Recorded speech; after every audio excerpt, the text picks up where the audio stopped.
well practiced. Would you join me in prayer? O Lord, may the meditations of my heart and the words of my mouth be acceptable to you. O Lord, my rock and my redeemer. Amen. In the year of 2024, our nation's girlfriends and wives were instructed to ask boyfriends and husbands everywhere when the last time they thought about the Roman Empire was. This was a TikTok trend, and it quickly disseminated because the results that our nation's girlfriends received were fascinating.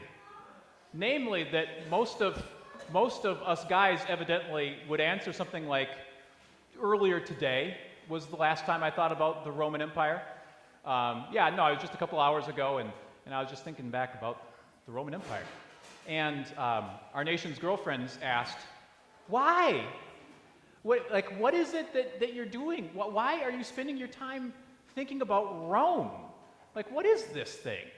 But it was ubiquitous. We were all doing it, and TikTok just revealed it to the nation. So a friend of mine who runs a great Bible podcast said, we need to get to the bottom of this. We need to figure out the masculine urge to think about Rome. What is it that is leading us to do this?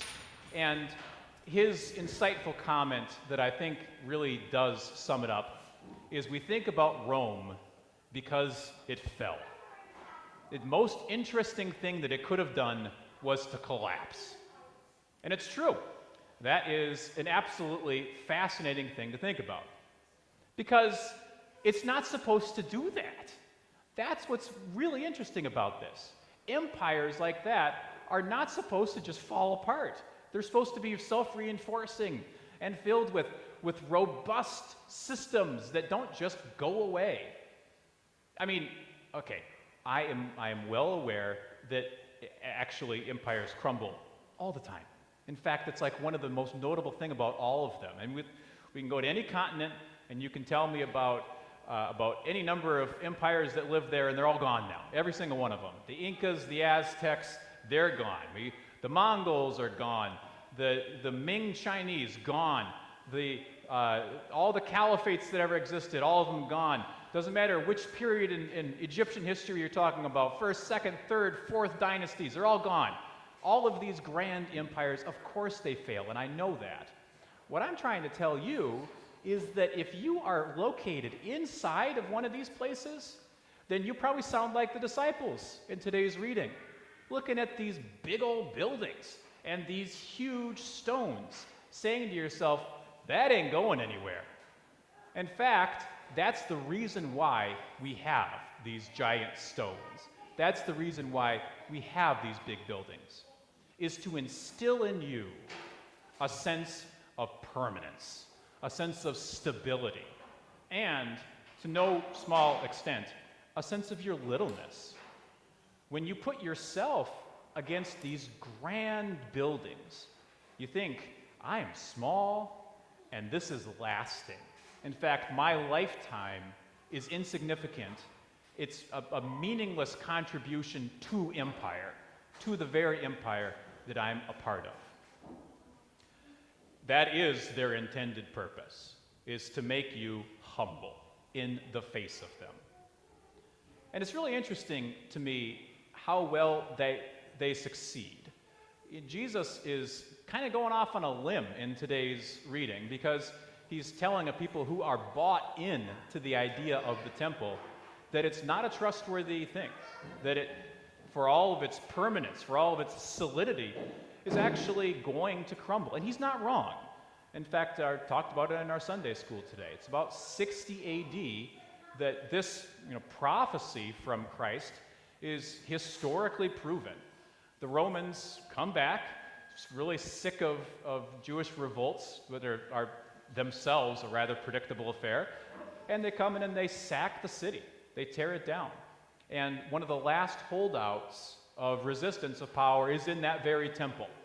That's where the last zealots fight pretty much to the last man. And the temple, as Jesus promised, is utterly destroyed. with the exception of one wall. And that wall is what's known today as the Wailing Wall, where Jews still continue to go and lament the destruction of the temple. Whenever we talk about the fall of empires, whenever we talk about the collapse, it's always interesting how it turns into a disinterested or distanced affair, right? We talk about it academically. We don't tend to talk about like what it actually feels like to be a part of this collapse, what the calamity actually means, because it means family members dying. It means all of the things you counted on, sanitation, going away. What it means is a suspension of your civil liberties and rights. It is a wholesale, it feels terrible to be in it. And unfortunately, here in the year 2024, we know too many people who are living their life like that. We've watched collapse in Haiti. We've watched collapse in Palestine. We've watched the people of Ukraine experience this. It's not far off and it's not far away for us to imagine now in the year 2024 that we might experience in our lifetime collapse of this sort. And it should be a rather horrifying affair. We should think about it not detached, but putting our trust in the things that might last amidst what this collapse would look like. That Wailing Wall, where Jews still go to cry, is a place worth mourning because about 70% of the population of Israel was depopulated after this. I mean, it's actually an extreme number. The collapse that happened in the land of Israel wouldn't be reversed until the 20th century. It was a place of deep, deep catastrophe.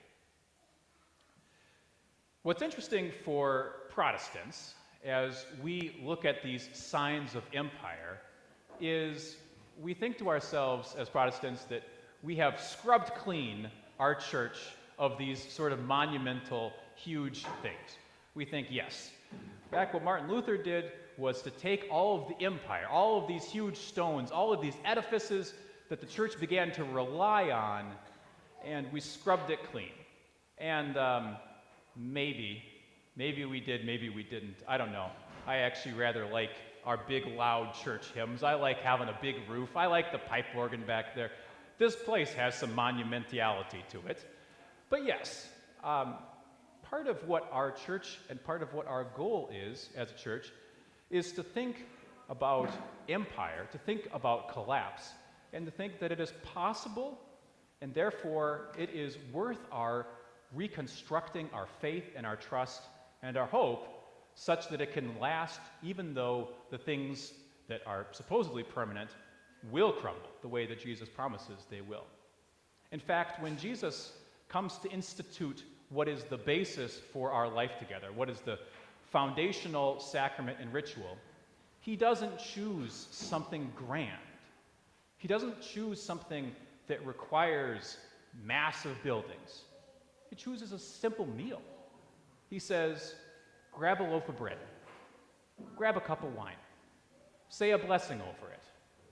Remember that my body, my temple, is now your dwelling place. And if 2 or 3 are gathered together and break this bread and drink this wine, I'm there too. And what I promise you is that in this simplest of meals, accessible to absolutely everybody, including 7-year-olds and 6-year-olds, I promise you that you will be made a part of my mission, that I promise you I will send you out into a world that might be going along just fine, that might be in collapse, that no matter what, I will prepare you for your journey, and I will feed and nourish you with this simple meal. That is something that is so simple, so easy, and so baseline that it truly is for all of us to partake in. Everyone has access to this holy table. That's what I say every single Sunday before we take bread. But it is a responsibility, right? First Communion kids, we went over this, didn't we, yesterday? We talked about how our first communion and every communion afterwards is a responsibility. It is joining together in the life of a guy who was tortured to death, who was crucified. This is Jesus. Now, it is also to be joined to his resurrection. And while the temples that are built by human hands can fall, they can be destroyed. In fact, all things built by human hands. We want them to last, but we know that they're impermanent, with one exception, and that is the bread and the wine that you're about to receive in your Holy Communion. Because this connects us to the life of the resurrected one, the person whose life is truly life, who always gives us a pathway forward, who invites us into new beginnings as often as we need them. That doesn't matter if your life feels like a dead end, whether you think you've done something so bad that you're not sure if there is a new beginning for you. I promise you here today, because of the great love of God through Christ, poured out for us on the cross and promised us in a simple meal, this is for you. Thanks be to God, and thanks be to God for this simple and accessible gift. Amen.